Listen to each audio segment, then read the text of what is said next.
अच्छा, क्या एक छोटा सा टेस्ट ये बता सकता है कि हमारा दिमाग असल में कैसे काम करता है? आज हम एक ऐसे ही मनोवैज्ञानिक प्रयोग को समझने वाले हैं जो ये दिखाता है कि कैसे हमारा नजरिया ही हमारी हकीकत बन जाता है। चलिए सीधे इस कहानी में चलते हैं। जब हम किसी भी चीज को देखते हैं तो हमारे मन में जो पहला ख्याल आता है वो हमारे बारे में असल में क्या बताता है। यही सवाल हमें एक बहुत ही दिलचस्प एक्सपेरिमेंट की तरफ ले जाता है। आइए देखते हैं कैसे एक तस्वीर ने स्टूडेंट्स के सोचने का पूरा पैटर्न ही सामने लाकर रख दिया।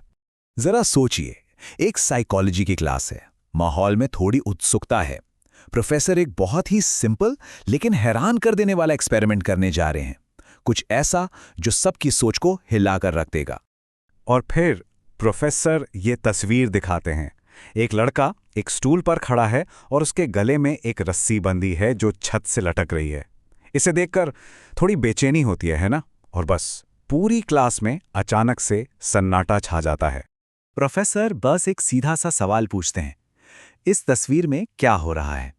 सवाल तो बहुत आसान लगता है, पर इसका जवाब उतना सीधा नहीं है। स्टूडेंट्स को ज्यादा सोचना ही नहीं पड़ता। लगभग पूरी की पूरी क्लास एक ही और बहुत ही उदास करने वाले नतीजे पर पहुंचती है। और उनका आत्मविश्वास तो देखने लायक था, जैसे जवाब बिल्कुल आंखों के सामने साफ साफ लिखा हो। और नतीजा वो वाकई हैरान करने वाला था। 90% स्टूडेंट्स ने कहा कि लड़के ने आत्महत्या कर ली है। सोचिए, 90% सब के सब एक ही निराशाजनक नतीजे पर पहुंच गए। लेकिन तभी कहानी में एक मोड़ आता है। प्रोफेसर उनके इस यकीन को चुनौती देते हैं। आप इतने यकीन के साथ ये बात कैसे कह सकते हैं? बस ये एक सवाल उन्हें अपने पहले ही विचार पर दोबारा सोचने के लिए मजबूर कर देता है। प्रोफेसर कुछ और संभावनाएं सामने रखते हैं। कहते हैं, क्या पता वो किसी नाटक के लिए रिहर्सल कर रहा हो या कोई और ही वजह हो जिसके बारे में हमें कुछ पता ही नहीं है। और अचानक उसी एक तस्वीर के कई अलग अलग मतलब सामने आ जाते हैं। तो इस पूरे एक्सपेरिमेंट से पता क्या चला?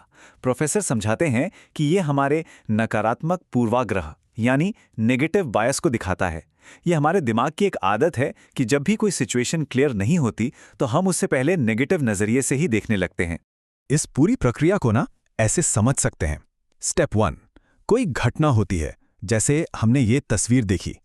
स्टेप 2, हमारा दिमाग इसका मतलब निकालता है, या तो ये एक ट्रेजेडी है या फिर एक रिहर्सल। और फिर आता है सबसे जरूरी हिस्सा, स्टेप 3। जो भी मतलब हमने निकाला वही हमारी हकीकत बन जाती है। इसी तरह हमारा नजरिया हमारी दुनिया को बनाता है।